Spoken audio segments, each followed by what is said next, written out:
And now, the True Light, featuring Sayyid Imam Isa Al-Hadi Al-Mahdi.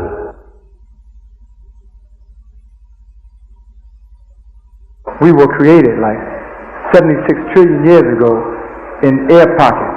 And then I read another thing where that the elders in these people, where they resided were in like pockets of the universe, things like that. And I was just wondering if you could elaborate a little bit on that. In the scriptures in Genesis when it says, and the Spirit of the Lord moved upon the surface of the waters, this is before he even created man. This is talking about before Genesis, before man was placed in the physical. When it says, in the beginning, the Creator, or created the heavens and the earth, and the earth was without form, and void and darkness was upon the face of the deep. And then the next verse says, and the Spirit of God moved upon the face of the waters. This is before he created man. You follow that? That means the spiritual part, or the spiritual essence of the Creator existed many, many billions and trillions of years before he took and created the light. Because he's going to go after that in number 3 to say what? And God said, let there be light. And there was light. So before the Almighty created human beings, he already existed. So when we say that man existed 76 trillion years before his original creation, we're saying because the Almighty said, I blew into man of my spirit, and man became a living soul, that the essence of the Almighty was placed into the shell of a man. And prior to being placed into man, he existed in a spiritual form in countless amounts of years. Why we say 76 trillion years is like an infinite number of years by our earth time before man became placed as a spirit into a body and became a living soul. You follow? Nah. That's what it means. Okay, shukran, Brazil. Assalamu alaikum. Brother, my question is, why is it, or what's taking the Muslim communities so long to come together as one? It's a very good question. You know what the problem is? Just like every other religion, the Muslims in America are predominantly influenced by pale Arabs who are coming over here from white Arab countries and telling us things that don't apply to us after being in slavery for 300 years. For instance, they tell us there's no such thing as racism in Islam. It's easy for you to say that when you was born and raised in Arabia, and you was raised and educated by Arabians, and you were the president's an Arabian, and the vice president's an Arabian, and the doctor is an Arabian, you know what I'm saying? And the teacher, they don't understand what people in the Caribbean have been through. They don't understand what the blacks in America have been through under the oppression of the white man. So it's very easy when they come over and say there's no racism in Islam, everybody is created equal. Yes, if everybody was created equal, everybody's not treating each other equally. The white man seems to have a complex about us and seems to find it necessary to treat me and you bad for some reason and not accept us as equals, not give us equal opportunities. You know, there's open, outright racism. So what happens in Islam is the same thing that's happening in Christianity. Denominations get made up because certain people are blacks coming together saying we got to do something for the family first, for our own first, then we can relate to other people in the world. And there's other blacks in America who are busy here loving Arabs more than they love their own brothers. They won't go out and support a black rally, but they'll go out and march on the United Nations in support of Palestine, or march on the United Nations in support of some Arab embargo. But when the girl up in the Tawana Brawley has a problem, you don't see none of them out trying to support that. Or they won't support Jesse Jackson, but they will support some Arab who comes here, who starts, you know what I'm saying? And the reason why we're not a part of them is because they don't see the black family as something that should be dealt with first. That we should care about our own first and then extend our hand to other people. And this is what keeps us divided from them. They open their arms to too many people. And we as a people have been hurt too many times to keep our arms open so much. Because everybody we've dealt with stepped on us. And so sectism breeds out of indoctrination from different countries, from different people. And that's what's happening. You got a lot of Pakistanians coming in here, and they give their concept of Islam. You got Saudians coming here, they give their concept of Islam. And you got, Egyptians coming here, and they give their concept of Islam. But they don't let too many Africans come. They don't let too many people from Senegal. They don't let the Senegalese teachers come. They don't let the Sudanese teachers come. They don't let the Somalian teachers come. They don't, you know what I'm saying? They block off the blacks who are trying to teach, and they always got some guy up there who's a leader, and he's always white. And that's because I'm saying I'm going to take care of my family first. I got family in Trinidad, Jamaica, Barbados, all over the world, a black family, and we got to unite and get our program together, because so nobody care about us in Puerto Rico, they don't care about us in Cuba, they don't care about us in Africa. All they care about is Europe and the Europeans. So blacks, the Africans, the Cubans, the Puerto Ricans, the San Domingans, we have to get together as one family and start building for ourselves. Like the Honorable Elijah Muhammad taught, we got to start doing something for ourselves. Then we can start considering other races of people. You know what I'm saying? Yes. But brother, I noticed in the end you said, like the Honorable Elijah Muhammad said, but even in that area, I find that there is a separation. I find that Wallace D. Muhammad versus Farrakhan. And Wallace D. Muhammad versus Farrakhan. Sure. And this community versus Wallace and Farrakhan. No, we don't. We and Farrakhan are one community now. You are. The Nation of Islam under Farrakhan and Ansar Allah community and Imam Isa and Farrakhan have come together. Very good. Wallace D. Muhammad, he's on salary to the Saudi Arabians. He works for them. And I can't relate to a black man with black people here with a problem getting a job working in Saudi Arabia for them when he should be a benefit to his people over here. You follow? Wallace D. Muhammad has a job working for the Saudis. Farrakhan and Imam Isa have already come together. There's already a bond between us two, because we realize that our differences are destroying us. We better come together on what we agree on. But brother, I'm kind of happy to hear that, because I followed the Honorable Elijah Muhammad for 17 years. And in the last couple of years, I have sort of remained a Muslim, but I've remained a supporter of Minister Farrakhan, and that is one of the problems that has been bothering me, because, you know, in reading the Quran and the understanding that I've gained, I realize and I feel deeply in my heart that this is the desire of Allah, that we come together. So that's why, as of today, I decided to come down here and see what was taking place here, and I will do this throughout all the other communities. That's a very good thing to do. Something is bothering me deep inside, and what's bothering me is, why can't we come together if we say we believe in one God? You know what had to happen, brother? Me and Minister Louis Farrakhan both had to put our personal egos aside and think of the betterment of our congregations and our people, and that's what made it possible. You're going to find that the Sunni Muslims got such big egos, they can't put it aside. That's all they got is their ego. We got more going for us than just our egos. We have congregations of black people who want to do something as a family.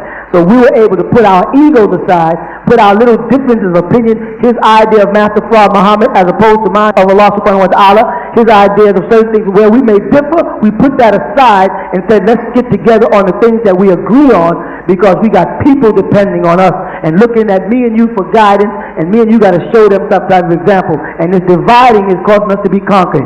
So we got together, we hugged and embraced, and we realized that we can find things in both our congregations that we can agree on and bring the family together. And that's what we're doing. If the Sunnis don't want no parts of it, it don't make us no difficult, we're going to still do it. Because a lot of them want to love white people. I ain't got no room for that. Not in this day and time. We don't have, at least when Jesse Jackson was going for president, somebody was trying to make a statement to us that there was a little hope for black man. When they just stepped on Brother Jesse Jackson and put another cracker up there, we're back 15 years again. If you understand what I'm trying to say, when Jesse Jackson was a candidate, it said, well, maybe America is going to take a little curve in their emotions and give us a shot, right? Yes. But the way they treated Jesse Jackson after that just niched him like he wasn't a primary part of blacks getting ready to vote, because he got all us stimulated to vote. Then they just stepped on him and threw some crack in there. I'm like, we back 15 years ago. Now it's back, we about ready to go back to the Black Panthers again. Because we back to scratch the way they treating the brother. You understand what I'm saying? Yes, sir. So people like me and Farrakhan say, listen, we better get together. We better find out what Sister Falani is doing with the new party, and find out what she's trying to do, and find out how, you know, because we can't shake Jesse Jackson and realize the devil is out to hurt him, and we can't make him see that. I mean, then it's going to be a sad day for us as blacks. We'll set the brother up, find some scandal and blaspheme his name and make him look bad in public. You don't do all that kind of stuff. But believe me, if they watch anybody close enough, they'll find a fault.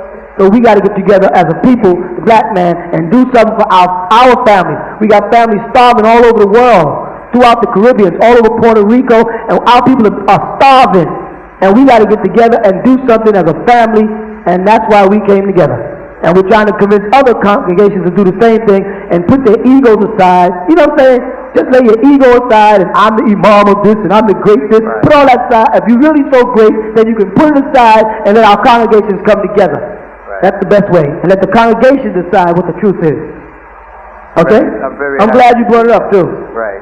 It has brought some peace to my soul. Mine too, when we got together, believe it or not.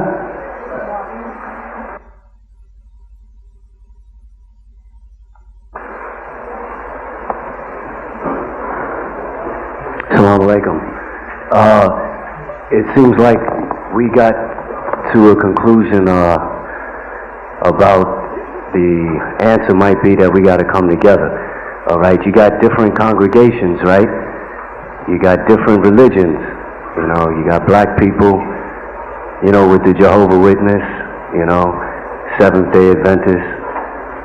They're all coming together in their own churches, right? I hope so, because it's time.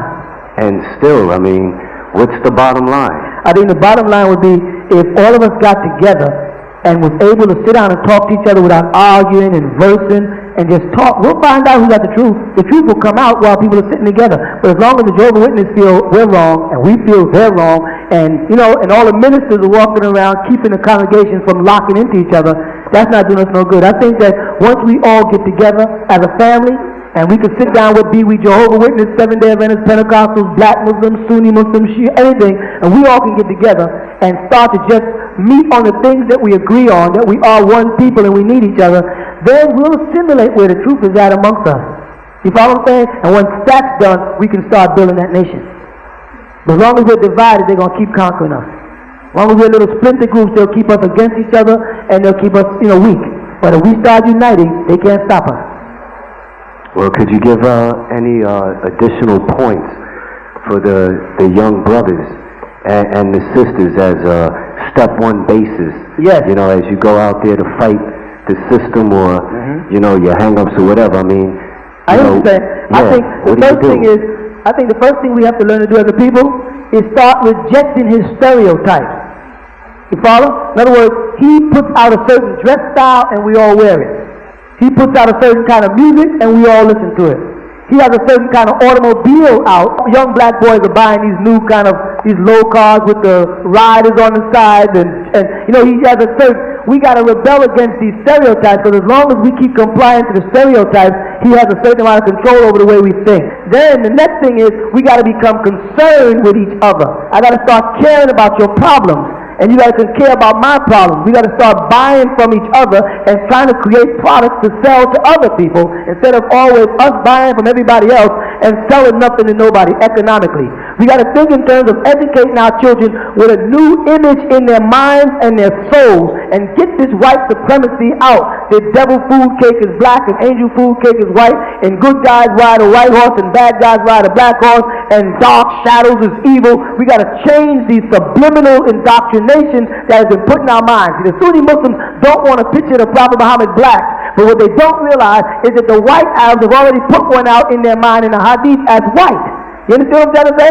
We got to deep down inside like a dentist and take out these cavities so our children will not be looking at it from a white man's standpoint of view, but look at it Islam colorblind. Well, we can't make them colorblind if they've already been blinded by some color. If they've already made you think that all the prophets was white, Jesus was white, Moses was white, Muhammad was white, all of Muhammad's companions was white, then a black kid comes along and then you teach him no racism in Islam. You're teaching him that after they've already said the prophet was white. So we gotta get down inside of ourselves and get these white images out of ourselves, because these white images give me and you subconscious inferiority complexes. They make us feel inferior because everything is white seems to be right. Everything on television is always leaning towards the white man is right. You understand what I'm saying? And so I think that we got those principles to deal with. We got to deal with the roots of our emotions that this man is affected. We got to stop following his trends. And we got to reconsider many things that some of our great leaders and the greatest, the Honorable Elijah Muhammad, had to say about us as a people and the direction we should be going in, because he knew what he was talking about more than any of the leaders we had or have right now. You follow what I'm saying? But we just didn't want to listen to him because the white man told us he was a bad man. Because the white man said don't listen to him. Because he wasn't going along with the white man's religion that Jesus is a white boy up in heaven and one day everybody's going to go up there and sit on some throne with him forever. Because he didn't agree with that and didn't give us that Christian mentality of spook gods, then they didn't like him because they couldn't keep us spooked. The white man likes to keep me and you spooked. You talk to the average Sunni Muslim, he is spooked. You start talking about Islam, they are spooked. They start believing stuff like the Baruch, the horse that took the Prophet Muhammad from Mecca to Medina, was a big creature with a bunch of wings. They're spooking him again. And everything is for real. And if we're going to change the way our people feel, we got to go inside our people and change the way they feel inside, and then the goodness will reflect outside. This brainwashing and this subliminal seduction that the white Arabs are putting on us is just as bad as whitewashed Christianity. You know, it's so sad though, like you pointed out, but black people will go to work on Monday and take the white man's word that he's going to pay them on Friday. But they won't come together with black people and put their money together on Monday together to do something because they don't trust each other. But when it comes to the white man, I'll start working on Monday and know because he told me on Friday he's going to pay me and I'll get a check, I'm willing to trust him. But when it comes to blacks doing that, they won't get together. If you black men in there got together and put your money together and found some sister in that place that can make something, and all of y'all back there, y'all would be in the first business. You'd have some sister there could sew or do hair or whatever she does. And if all those black men there took 1 week's salary, don't give it to the Ansar Allah community. Choose somebody in there that y'all trust. Pool all that money on behind that one sister. Open your first business, and y'all would be in business in about 2 months. And if she makes shirts, we all say from henceforth we buy our shirts from Sister Nubia, and that's the only place we buy shirts. Even if we don't like every shirt, them Jews can't like that kosher food. They can't. Not as nasty as that food be tasting. They can't. But they be buying it to support each other. They can't. You know what I'm trying to say? That's what we have to do. We're the only people that don't do that. The Italians do it, they got Little Italy. Right? The Polish do it, and they got Polish Town. The Latinos and the blacks, we cannot do it. Because every time we get together, they call it the ghetto. Everybody else is Chinatown. If you walk through Chinatown, it's the ghetto. I don't know if you noticed it. But the white man won't call that the ghetto. He calls that Chinatown. But wherever we, Latin or blacks, get together, it's always the ghetto. We won't invest together. We won't put our money together. We won't support each other. And if we don't do that, we'll always be starving.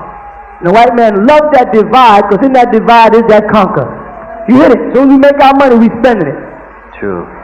Thank you. My pleasure, brother. Pass the mic. Salaam alaikum. We're going to have to try, right? We got to keep trying. You hit it.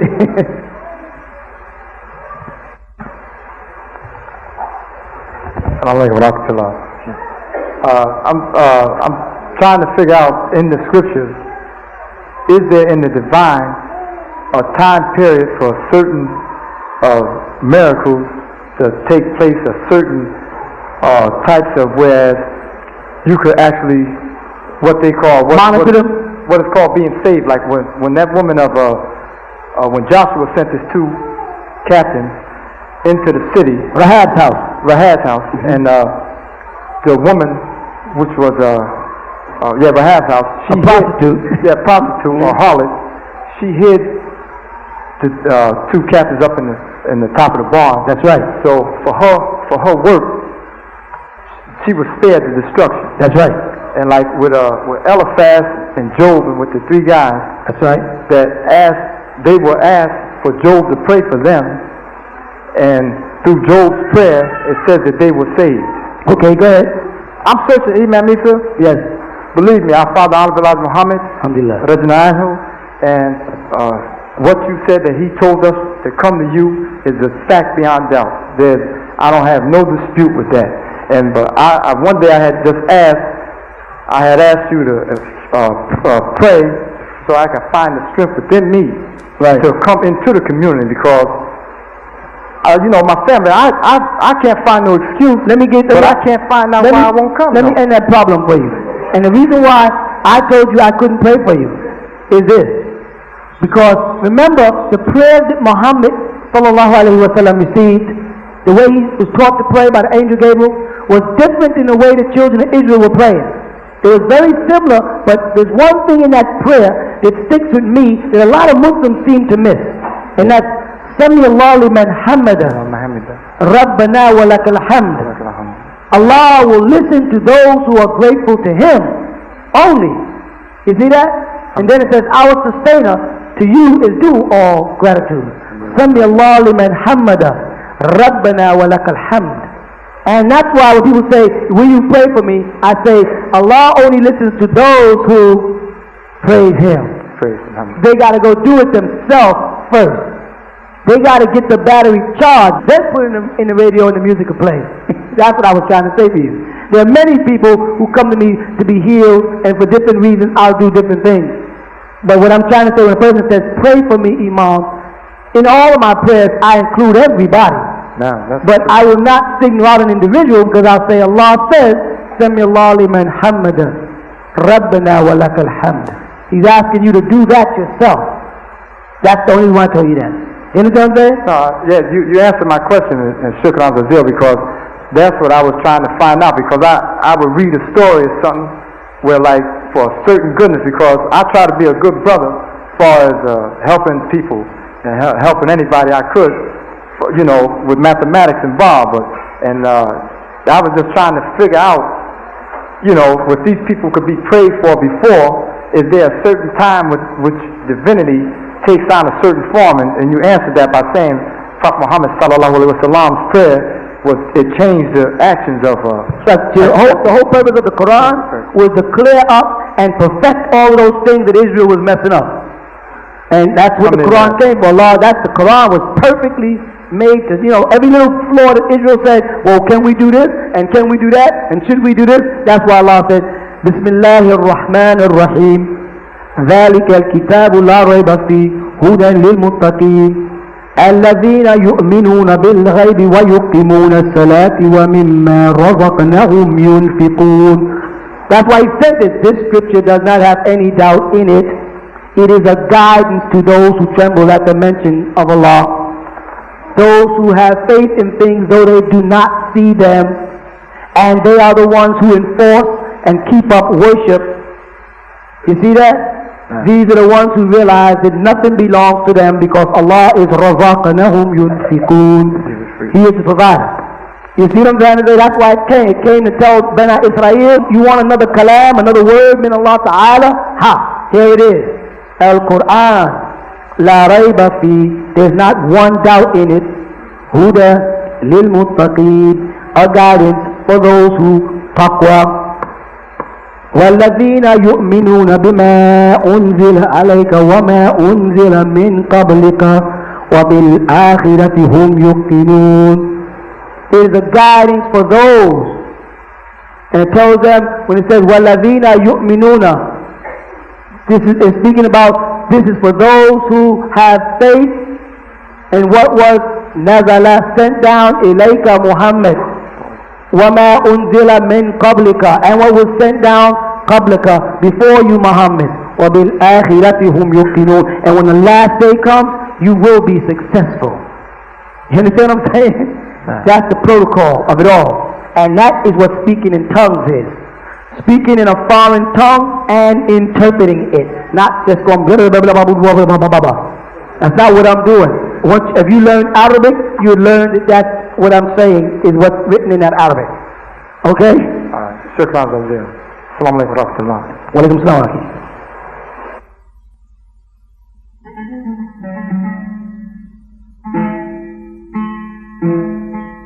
We now have available over 70 hours of True Light tapes, spoken by our teacher and guide, As-Sayyid Al-Imam Isa Al-Hadi Al-Mahdi, that cover such topics as Message to the Black Man, Slave Trade, Is Nature Man's Worst Enemy?, Truth is Truth, AIDS and Homosexuality, and much, much more.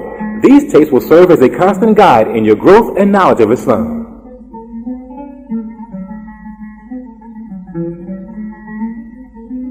We now have available incense, oils, and prayer beads. Learn Arabic by video.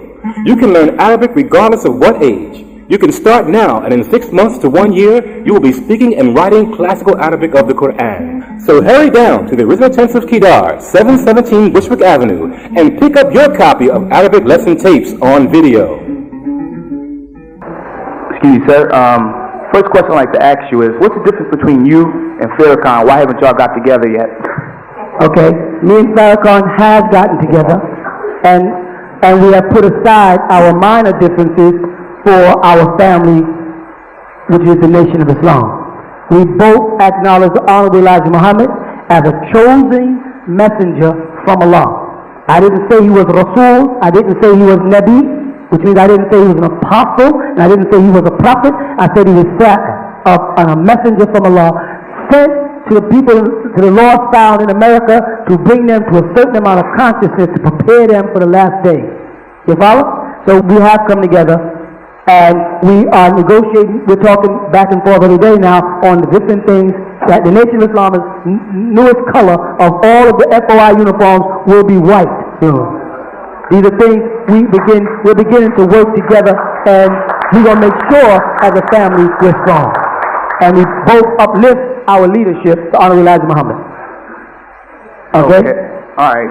The next question is, if we were from Africa, and you look through the history of Africa, you notice that there's not too many Muslims in South Africa. And when we were brought over here... Well, first of all, slaves didn't come from South Africa. Where did they come from? They came from Sudan and Aswan. All slaves came from there? No. There was two slave trades, the 1400 and the 1600. The 1400 slaves came from the west coast of Africa, and the 1600 slave trade came from the northeastern part, Aswan, Libya. There's two sets of slaves. So that's why when you look in that room, if you look at everybody's faces, you see some black people in that room who are dark with wide noses and thick lips and very coarse hair, and you see other blacks inside the room that could be light skinned, have wavy hair, or dark skin with shiny black skin and long noses and slanted eyes. Because there's more than one tribe mixed up in that room. There's tribes from the west coast of Africa that has now been mixed in with the tribes from the east coast of Africa, from Morocco all the way through Algeria, through Libya, down into Egypt and Aswan. So in that room there is a combination, a mixture of almost all of the different parts of Africa. That is us. We are a bowl of sweet fruit and beautiful flowers. We run everything from very light skin, which is like our Latino brothers with wavy and straight hair, all the way down to very dark skin with thick lips and nappy hair. All of that is the family of Adam. That's us. They call us different hues and colors in the Quran. Shakala. Go ahead. What happens if I wasn't from that tribe that is Arabic? Am I considered a Muslim, or is there some way I would have to change or anything? That's a very good question. The whole thing is, everybody in Africa were Arabs, because everybody in Africa came into Africa by way of the Prophet Noah. If we follow the descendancy of the Prophet Noah after the flood, we'll find out that his sons, right, Ham, Shem, and Japheth, and Rhea died in the flood, but between those three sons, Ham, Shem, and Japheth, all of Africa was populated, from the Hamites to the Semites to the Foothites and to the Mesramites.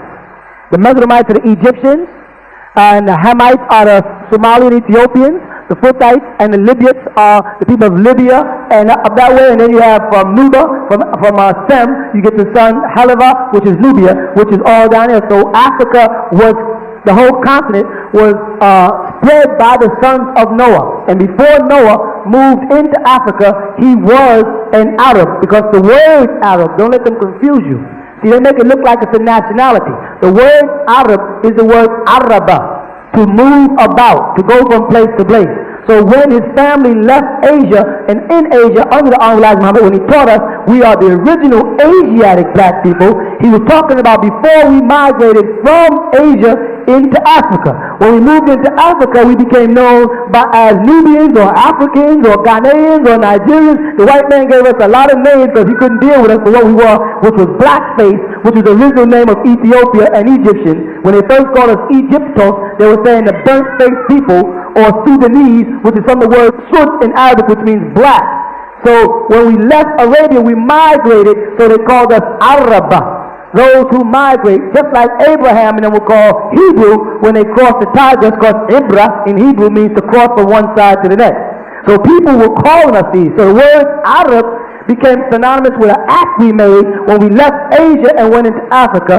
And then because we were speaking Syriac language, because we came out of the Tigris-Euphrates Valley or Chaldea under Abraham, they referred to the language we spoke as the language of the Arab people, or the language of those migrants, and later on became known as Arabiya or Arabic. Okay? Okay.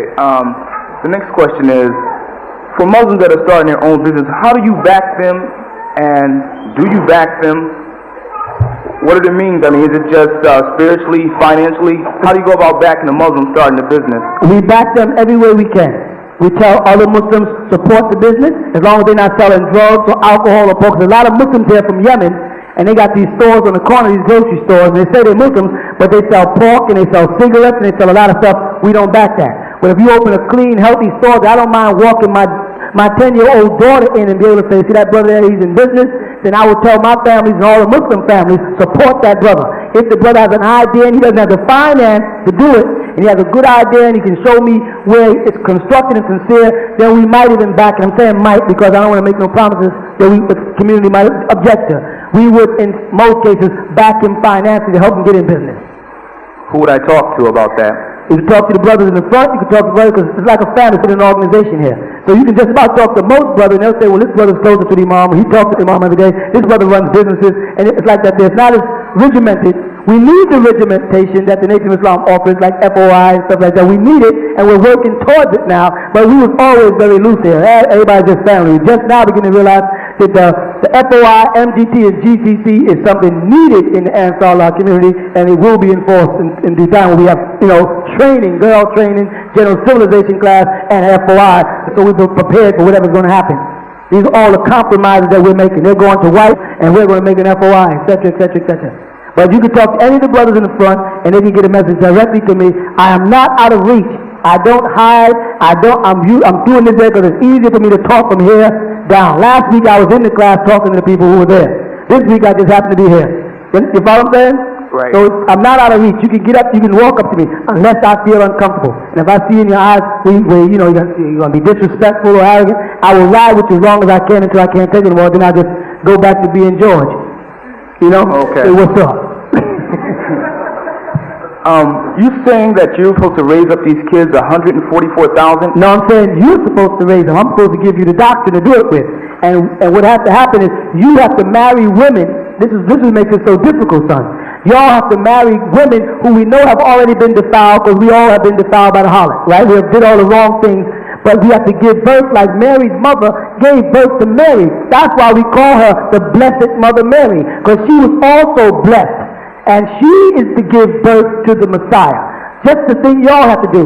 You brothers and sisters, you young people have to marry and give birth to kids, and let me raise the kids in Arabic and in purity, and not be drinking of the wrath of the fornicator, the harlot, and then your kids will give birth to the Messiah that'll save the world.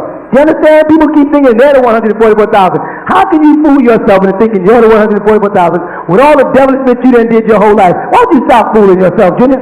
Y'all know y'all ain't. How do you know 144,000? If the Messiah Jesus came out of heaven right now, he walked by most of us with all the stuff that we done did. But we can give birth to children and raise them in purity and righteousness. They never had no pork in their body. They never defiled or blasphemed the name of Allah by worshiping more than one deity or binding partners with him or saying that Jesus is God. They never did that. We can raise them, then their genes will be perfect, and they will give birth to angels or angelic beings. You follow me? That's the way we have to do it. But it's not my job solely. No, you're going to help me with this one. You're going to help me push this car up the hill, because it's too hard for any one mortal. Okay? Right. What's your name? Leonardo. Leonard? Drakeford. The last question is, something that I'm really concerned about is this year 2000, and all these things are going to happen. And if all the white people, I'm not going to say white people, all the people that are totally against blacks. Good, that's good you said that, because a lot of blacks are against us too now. Right. All the people that are against us, how we save this 144,000, and where we go from radiation and stuff like that. I mean, if they have the bombs and we have nothing, I hear you. What are we to do to protect ourselves? If we can raise these kids and purify them. First, let me add this. The first thing is, there's a reason why the white man continues to refer to blacks and Latinos as the minority, when he knows, in fact, we are the majority. You understand? Right. He has birth control to control our birth. He ain't trying to control his birth, because white people got to go get booster shots to get pregnant. That white man can be married 20 years and don't have but one baby. A Negro can be married 20 minutes and have a baby. I mean, this baby's all over that room looking around. He keeps me and you thinking that we are in the minority, because when the stuff hits the fan, his greatest fear is black, Latino black. All of us, the original people of color, coming together as one family, and he would be immobilized. You realize how many of us it is with the Malaysians, and the Japanese, and the Koreans, and the Vietnamese, and the Philippines, and the Hawaiians, and the Cubans, and the Haitians, and the Trinidadians, and the Puerto Ricans, and the Santo Domingans, and the Panamanians, and the Alabamians, and the Georgians. We are the majority. When the devil's time is up, and believe me, I don't have to prophesy about his time being up. You can read the newspaper now. He's saying the greenhouse effect, ozone layer is gone, insects are coming, AIDS is here. They didn't even solve herpes. They already got a new disease. Usually the white man gets a time to fight one disease before another one comes. He gets polio and he fights it before another. This time he was still dealing with herpes, and AIDS said, hey, I'm here. And he ain't had nothing ready for AIDS. He forgot about herpes because y'all so busy worrying about who got AIDS that you don't realize that herpes is just as bad because it stays with you like your eyebrows also. It's with you forever and just decides when it feels like coming forward. That's even worse. So it decides, I guess I'll plague him for a month. I'll cool out for 6 months. Well, AIDS says, I got the better idea. I'm just going to kill the fool. So now, what do you think the white man is doing with all these? Listen, the Challenger blew up a couple of years ago, right? They send up some people, you know, that shooting the rocket towards space. The thing blew up, right?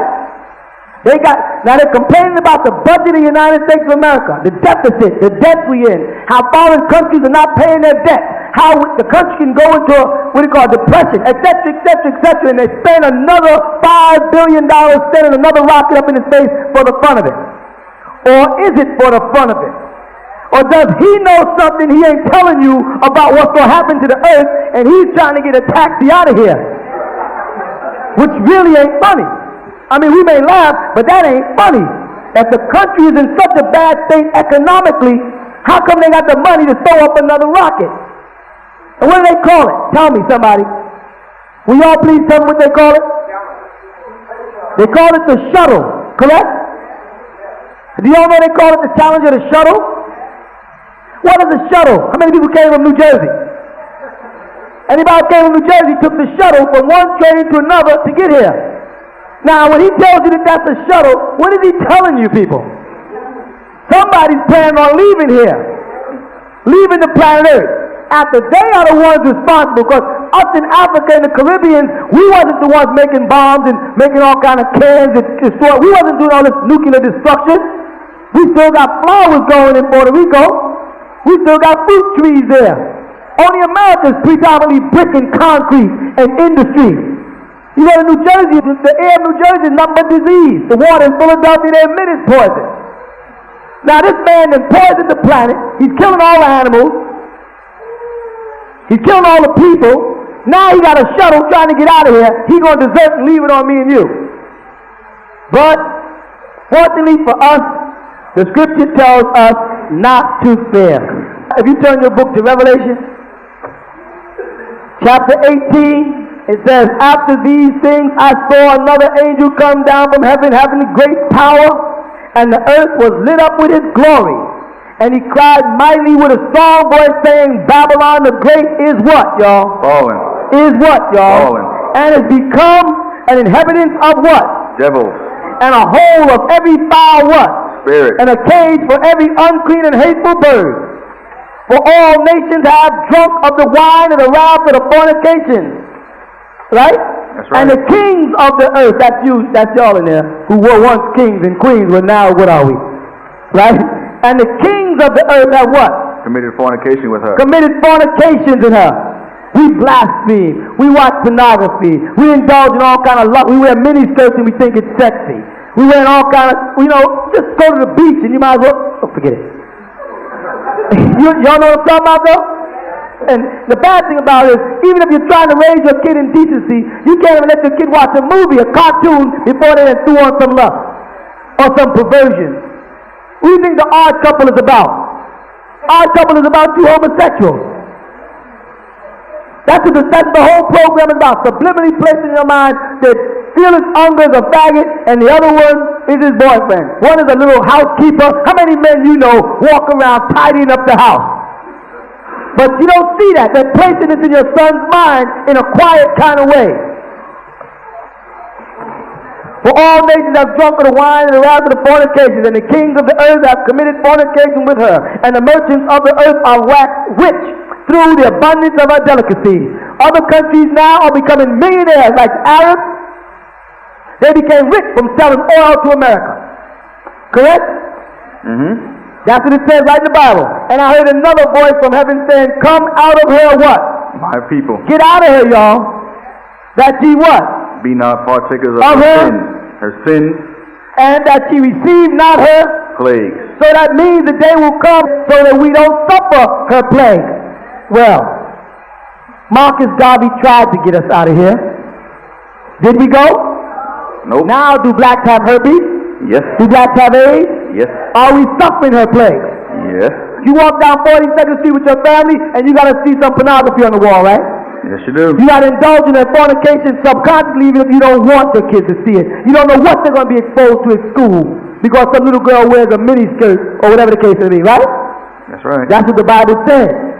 Then number 5 says what?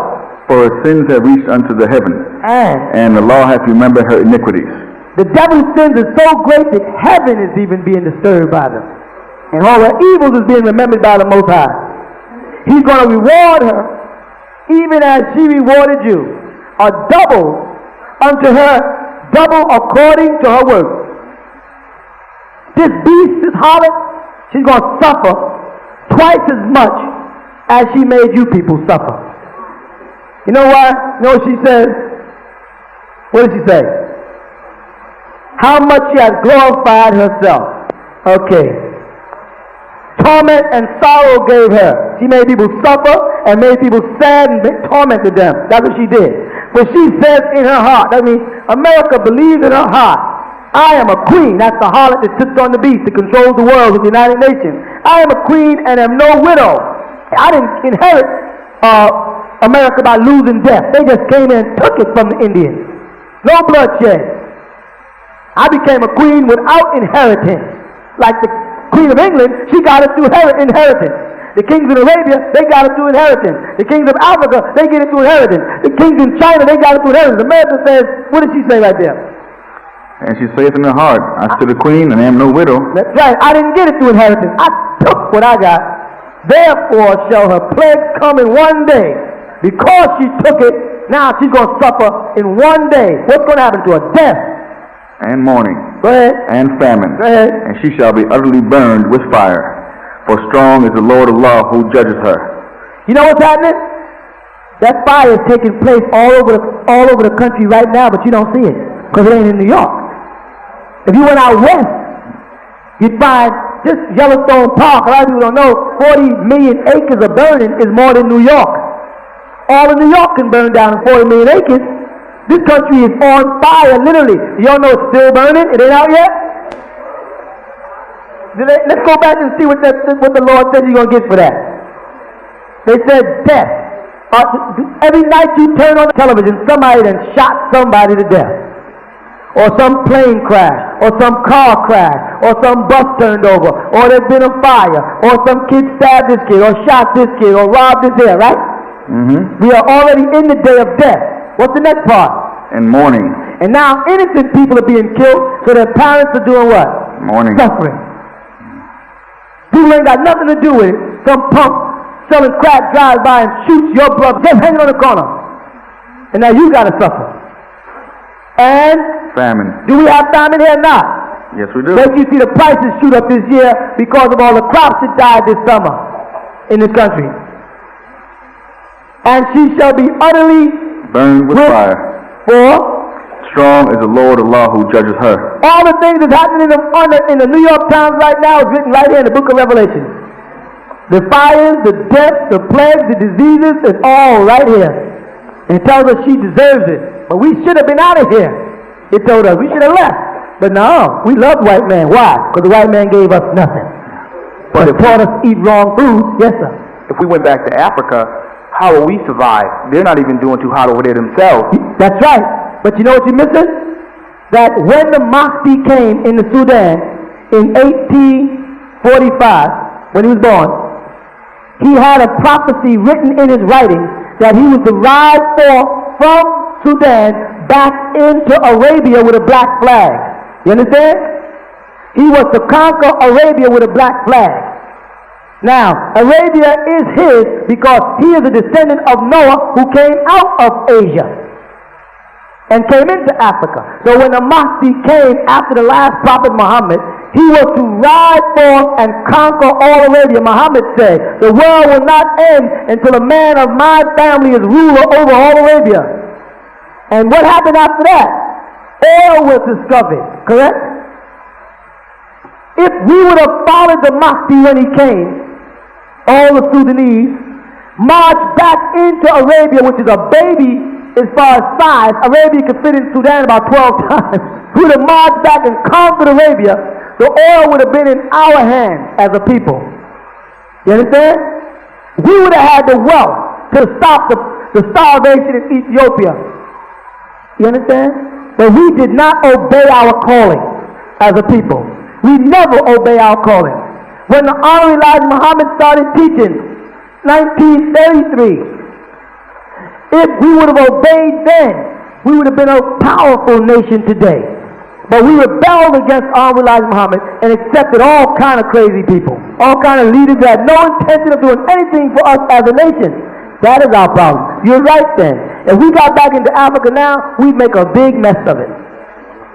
But if we would have listened to the Mahdi, who was our warner, because the Quran says, to every people I sent a warner. When the Mahdi came to us in the Sudan, had we obeyed him, we would have rode forth into Mecca and would have conquered. And when the oil would have been discovered, then we as a people who understand persecution and suffering and starvation and humiliation would have been the richest people in the world. And then we could have changed the course of the whole world. And that was the prophecy, but we didn't follow through on it because we disobeyed the Mahdi. We didn't follow him. Come down to the Hall of Knowledge, located at 548 Hart Street in Brooklyn, New York, and meet the man behind the voice of the True Light Tapes.